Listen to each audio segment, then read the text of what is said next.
Hello students, welcome back to your history class. Students, in previous lecture you learned about the main reasons that led to the French Revolution. You also know that French society was organized into three estates and the condition of the people of third estate was very bad. They had to pay three types of taxes. They used to pay taxes to the church, to the state, and to the nobles.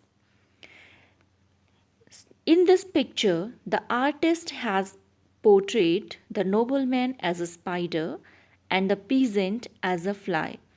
It is quite clear from the picture that this peasant, the poor fellow, brought grains, fruits, salad, milk, money to this greedy landlord. And this landlord is so selfish, he accepted all the things from this poor fellow, but he didn't even care to grace this poor fellow with a look. Students, now let's discuss the other problems faced by the people of Third Estate during this period. The population of France was 23 million in 1715, which rose to 28 million in 1789. So there was huge increase in the population which added nearly 5 million people. Since these 5 million peoples were added, there was suddenly became a scarcity of food due to increase in the demand of food grains. Production of food grains could not keep pace with the demand, means production of food grains was less than the demand. So the prices of bread increased. Students, bread is the staple diet of the people of France, as rice, pulses is the diet of Indians. Most of the workers were employed in workshops and their wages were fixed. When there was rise in prices of goods, the wages of workers remained fixed. Means their real wages fell down. This reduced their purchasing power. So, the gap between the poor and the rich widened. The scarcity of food further became worse by the kind of a situation that existed there. What kind of situation that existed there? There was bad harvest due to droughts and hail. So, people were not getting enough amount of food. This led to subsistence crisis. Subsistence crisis means an extreme situation where basic means of livelihood are endangered. ऐसे situation जिसमें हमारे जिंदा रहने के लिए जो जो चीज़ें हमें ज़रूरी हैं वो नहीं मिल पाती, ऐसी सिचुएशन को सबसिस्टेंस क्राइसिस कहते हैं. An extreme situation where basic means of livelihood are endangered is called subsistence crisis. Subsistence crisis occurred frequently in France during old regime.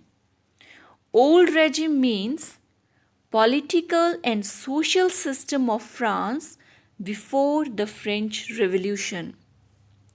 Students, you know there was shortage of food in France and again the bakers were exploiting the common people. What were they doing?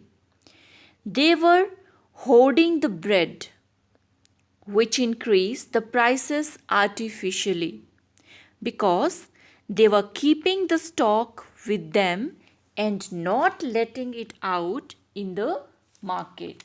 So this kind of situation increased the prices artificially.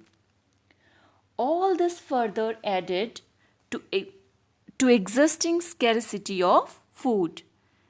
As a result, a kind of feeling in the people started, and they started revolt.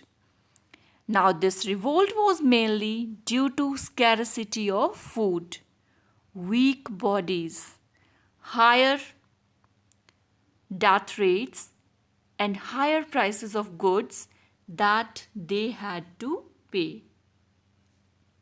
Next is growing middle class. Students, you have seen that peasants and workers had participated in revolts against increasing taxes and food scarcity. But they do not have proper means.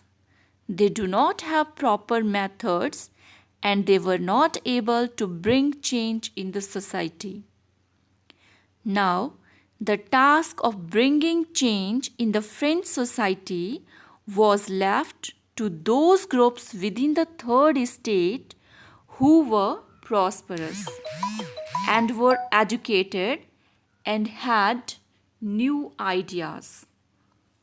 In 18th century, a new social group that was called middle class. In 18th century, middle class emerged in France who earned money by manufacturing woolen and silk textile and through overseas trade. Overseas trade means trade with other countries, especially with those countries who are separated with one another by the sea. So these people of third estate earned money through trade. In addition to merchants and manufacturers, there were lawyers and administrative officials in third estate. All these people were educated and they believed that no group in the society would be privileged by birth.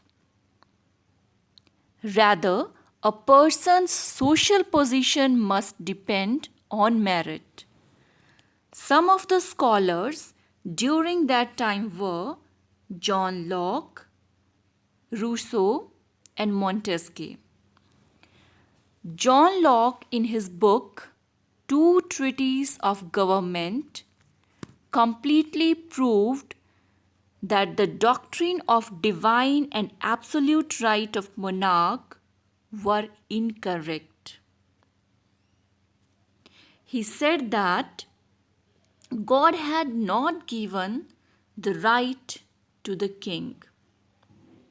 His powers must be limited by a constitution or by some other authority.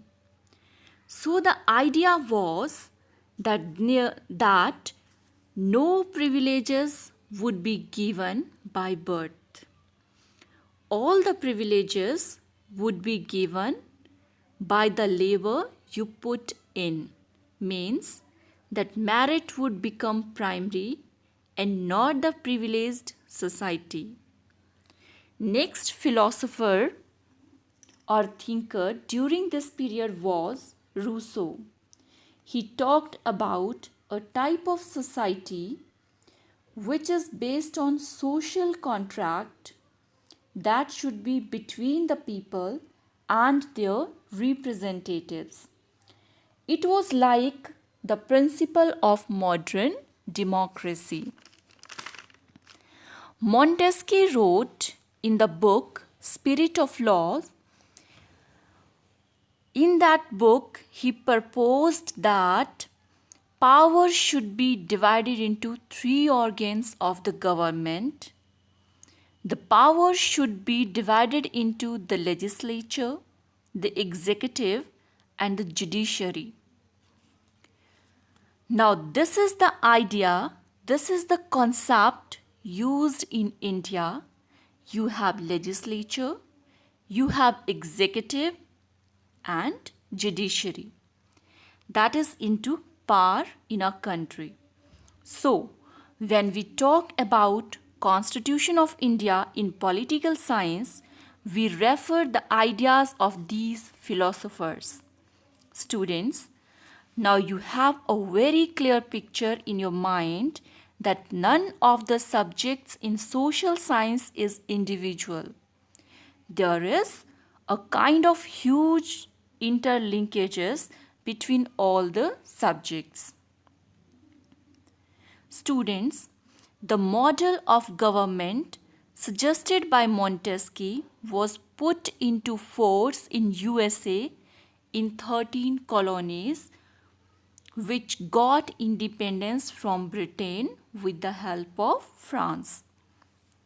The American Constitution, its guarantees of individual rights, was an important example for political thinkers in France. The ideas of John Locke, Rousseau, and Montesquieu were discussed in saloons and coffee houses. People read their ideas loud in groups for those people who were illiterate, who could not read and write.